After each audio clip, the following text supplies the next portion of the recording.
We're back with Tammy and Rob, and we're looking at these pictures of all these thousands and thousands of people out on the streets. There they are in California, protesting peacefully. That's all very nice.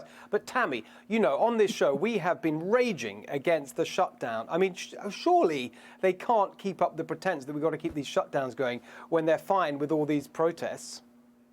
Well, they seem to want to. A lot of the commentary that's coming out to defend the continued lockdowns, but allowing these protests, is that the virus of racism is more serious and more damaging. Right. And so it must be acted on.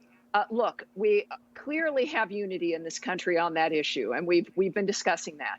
But in this case, even today, Cuomo on Thursday said, for graduations, you can only do drive-through graduations.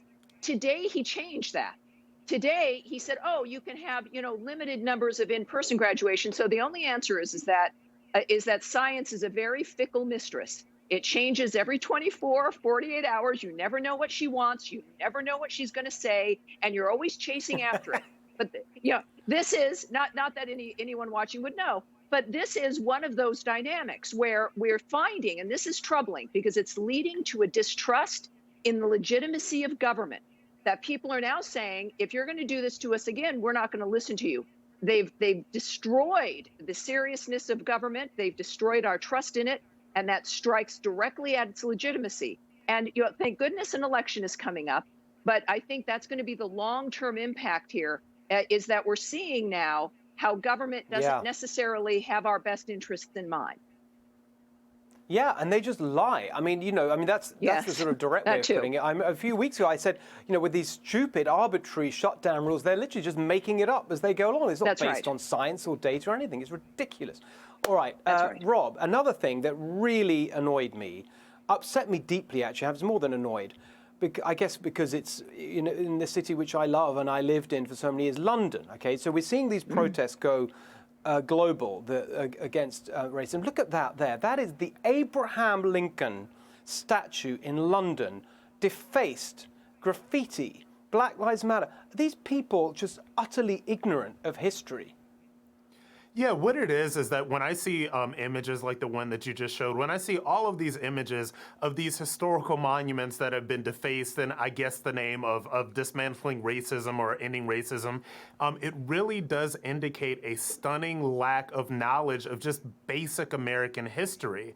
It's really unfortunate that this is happening, but also when I see this defacement and when I see this destruction, it reminds me of the fact that now, Black Lives Matter and a lot of the people that are marching and everything, they are losing a lot of people that supported this movement. They're losing a lot of people that support standing up against police brutality against African Americans, standing up about coming together as a country to figure out how we do end this stain of racism. Yeah. But when people see defacing these monuments, when people see the violence, when people see the looting, when people see all of these different things, what it does is that it makes what's going on a little less relevant in the minds of people. I know, Tammy, you agree with that, right? I mean, it's just not a winning strategy to sort of scream and denounce people. It's not, but it goes into the category of how the left never knows when to stop. And eventually you find out it's the curtain being pulled back, right? Is that the mob is not driven by principles. The mob is a mob, and that they want to destroy everything. It's not based, and they're not going to even care. Really, remember earlier they defaced the Lincoln Memorial here in the United States. So, we know about Abraham Lincoln. Everyone does.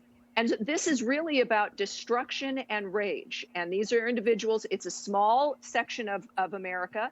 I have to go back to a little bit about what Brooke said. I don't believe America is divided.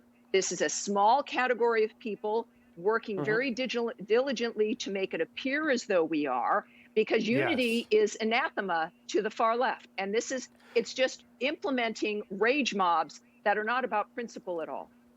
And I have to jump in, and what Tammy's saying about the mob is so right. I mean, look at how the mob treated the Minneapolis mayor. That poor, that was unbelievable, wasn't it? For a man who has went around apologizing for everything, that said everything that the mob wanted, and still the mob basically chased him out of a gathering and basically shouted him out away. So you never bend your knee to the mob ever. I totally agree. Great point. Thank you for bringing that. You never give in to them.